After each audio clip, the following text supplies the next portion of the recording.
I lived on the college campus where there was greenhouses, and there were 8 greenhouses like a comb, with the long end of it being the work area, and that was a place where the men would do all their potting, etc. And at the very end was a room exactly 6 feet by 8 feet, and there was a double-deck bunk bed that another fellow and I, my roommate, who was an Italian fellow from Patterson, got to be very dear friends, and our job was to take care of the big furnace that heated all the greenhouses.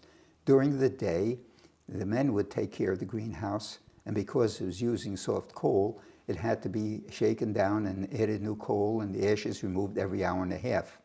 So at 6 o'clock, we came in, and the men had gone away at that time. So at 7:30, one of us would go and take care of the stove, and we alternated 7:30, 9, 10:30, 12, 1:30, 3, 4:30, and at 6 o'clock, we were up and out, okay? For that, we would get our room free and then a couple of bucks. At 6 o'clock in the morning, at that time, the girls' part of Rutgers was called Douglas, which had been New Jersey College for Women. And we went over there in the morning, and we cleaned off tables in exchange for getting our breakfast and a couple of bucks.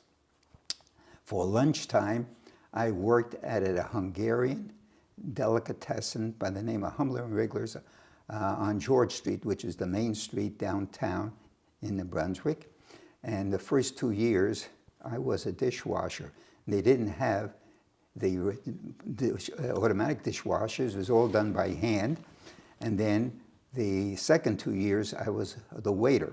So they had 2 college kids working. First 2 years dishwasher and bussing, second 2 years waiter.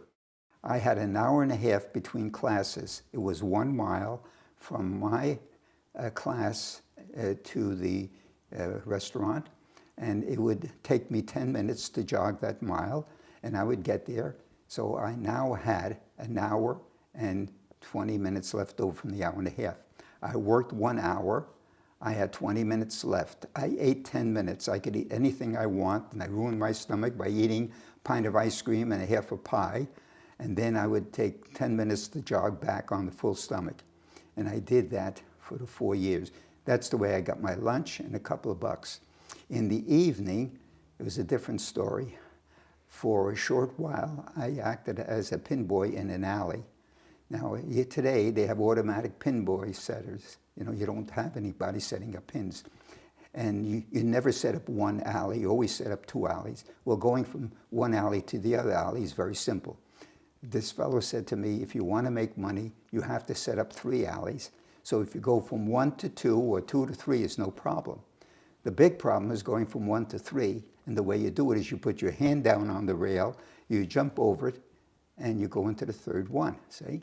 So one day, somebody had thrown a ball and hit the pins, and they blew up in the area, and I was going over it, and I got hit in the groin. I was in great pain. I went down like a lead balloon, and the guy says, "Get that SOB over there, I want..." And so they fired me, and I lost that job. So then I got another job working for the retired president of the university, a fellow by the name of Demarest. And he was quite elderly. And the reason I got the job is because the normal fellow who worked there had a tuxedo, and I was the closest to fit the size of the tuxedo, so I got the job. And my job was to answer the door, answer the phone, and to serve the ex-president, Demarest, tea in the afternoon. So after a couple of months, I got to know him very well, and I don't know what it was. I walked in, and instead of saying, you know, Dr. So-and-so or Dr. Demarest or President Demarest, I said, "Doc." Soon as I said Doc, and I mentioned the word Doc, he flew up the air. "How dare you call me Doc? What would you think if I called you Stu? Get out of here, you're fired." And I lost the job from that point on. Never forgot that experience.